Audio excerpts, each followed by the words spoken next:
सर्वमंगल मांगल्ये शिवे सर्वार्थ साधिके शरण्ये त्र्यंबके गौरी नारायणी नमोस्तुते।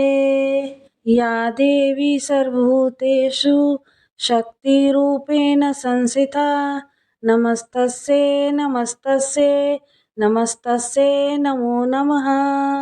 जय माता दी। आज गुप्त नवरात्रि का तीसरा दिन है। आज का दिन अधाशक्ति महाविद्या त्रिपुर सुंदरी का होता है। देवी त्रिपुर सुंदरी अनुपम सौंदर्य, भक्तों को अभय प्रदान करने वाली, यौवन युक्त और तीनों लोकों में विराजमान है। उन्हें कई नामों से जाना जाता है। उन्हें राजराजेश्वरी, बाला, ललिता, मीनाक्षी, कामाक्षी, शताक्षी, कामेश्वरी कहा जाता है। अपनी सुंदरता और मोहकता से देवासुर संग्राम में असुरों को उन्होंने वश में कर लिया था। कहते हैं कि त्रिपुर सुंदरी की आराधना करने वाले भक्तों को लौकिक और परलौकिक शक्तियां प्राप्त होती हैं। देवी पुराण में माता की बहुत सी शक्तियों के बारे में बताया गया है।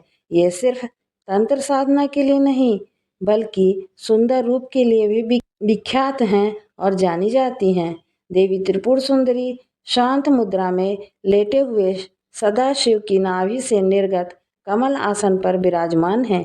चतुर्भुजी भुजाओं में देवी के पाश, अंकुश, धनुष और बाण हैं। देवी के आसन को ब्रह्मा, विष्णु, शिव और यमराज अपने मस्तक पर धारण करते हैं। देवी त्रिपुर सुंदरी अपने भक्तों की हर प्रकार की मनोकामनाओं को पूरा करती हैं, उनकी हर विपत्ति को दूर करती हैं और उन्हें अभय प्रदान करती हैं। कहा जाता है कि देवी त्रिपुर सुंदरी की पूजा करने से आध्यात्मिक बल, यश और कीर्ति की प्राप्ति होती है।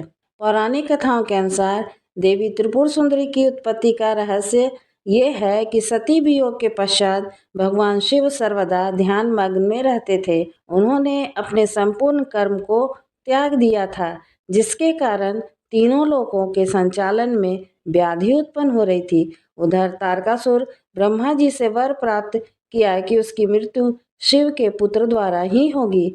समस्त देवताओं ने भगवान शिव को ध्यान से जगाने के लिए कामदेव और उनकी पत्नी रति देवी को कैलाश पर्वत पर भेजा।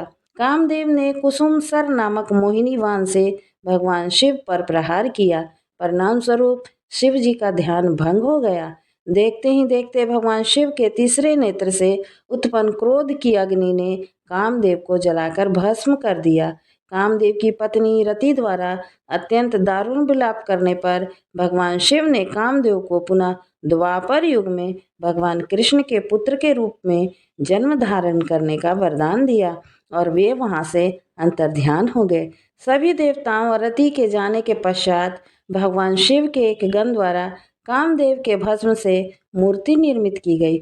उस मूर्ति से एक पुरुष पैदा हुआ। उस पुरुष ने भगवान शिव की स्तुति करी। इससे भगवान शिव द्वारा उस पुरुष का नाम भांड रखा गया। शिव के क्रोध से उत्पन्न होने के कारण भांड तमोगुण से संपन्न था और वह धीरे धीरे तीनों लोकों पर भयंकर उत्पात मचाने लगा।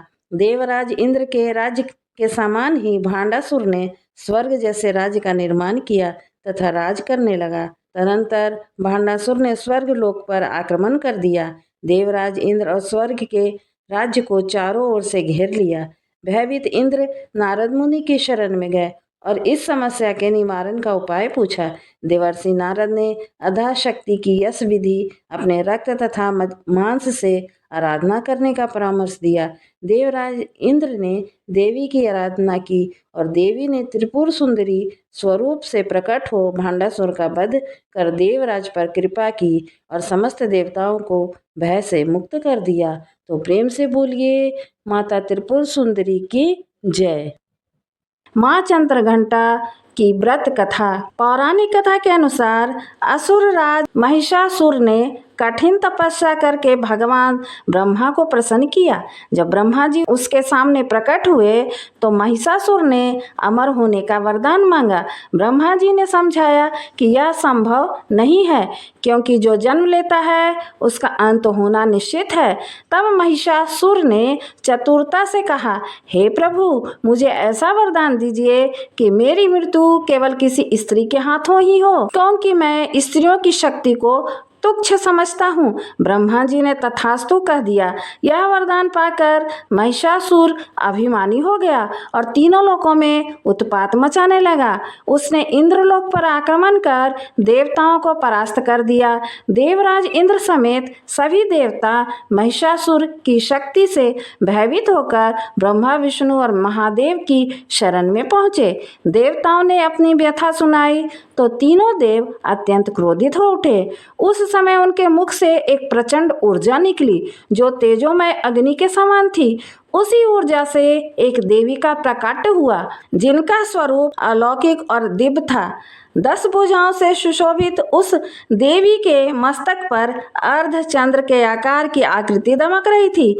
देवी को युद्ध के लिए समर्थ बनाने हेतु सभी देवताओं ने उन्हें अपने अपने दिव्य अस्त्र और शस्त्र भेंट किए। भगवान शंकर ने उन्हें त्रिशूल प्रदान किया।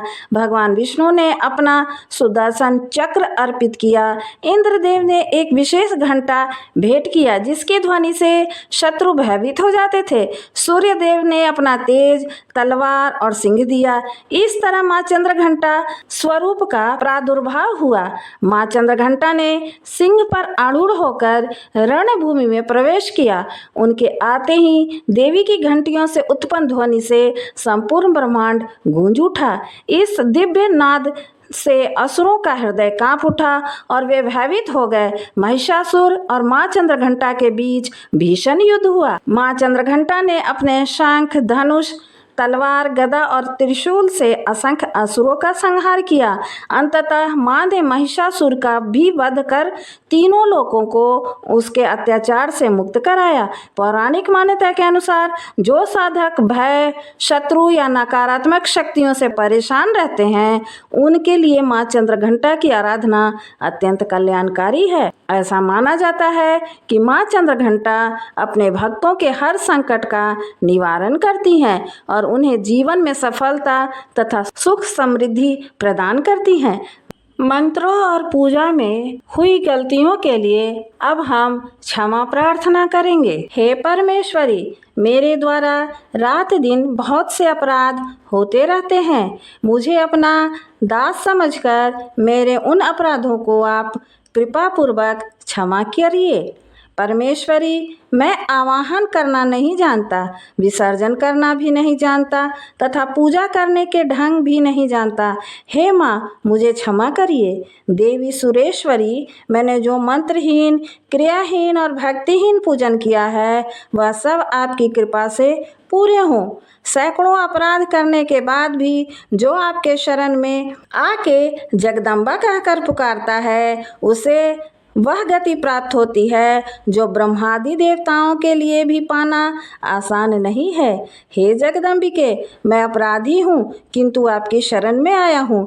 इस समय दया का पात्र हूँ। आप जैसा चाहें वैसा करें। हे देवी परमेश्वरी, अज्ञानवश, भूल से या बुद्धि भ्रष्ट होने के कारण मैंने जो भी न्यूनता या अधिकता कर दी हो, वह सब क्षमा करें और प्रसन्न हो। सच्चिदानंद स्वरूपा परमेश्वरी, जगत माता कामेश्वरी, आप प्रेम पूर्वक मेरी यह पूजा स्वीकार करें और मुझ पर प्रसन्न रहें। देवी सुरेश्वरी, आप गोपनीय से भी गोपनीय वस्तु की रक्षा करने वाली हैं। मेरे निवेदन किए हुए इस जप को ग्रहण करिए। आपकी कृपा से मुझे सिद्धि प्राप्त हो। जय माता दी।